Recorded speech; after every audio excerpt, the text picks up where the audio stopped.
following guide will instruct you on installing or replacing content packs running on your XLaser Mercury-based systems.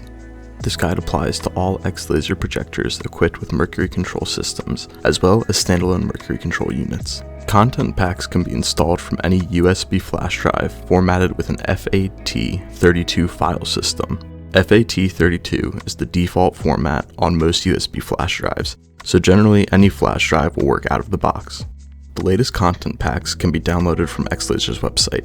If you have a system using a custom content pack, contact XLaser support to obtain the required files. Once you have downloaded the update zip file, extract the content pack file ending in .xlc. Copy the .xlc file into the root of a USB flash drive. Do not copy the zip file to the flash drive, and do not place it inside of a folder on the flash drive.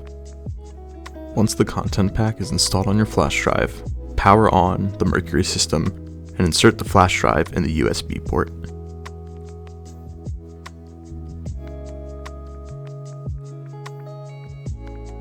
Then press the menu button to enter the menu and use the keypad to scroll down to the content submenu and press enter.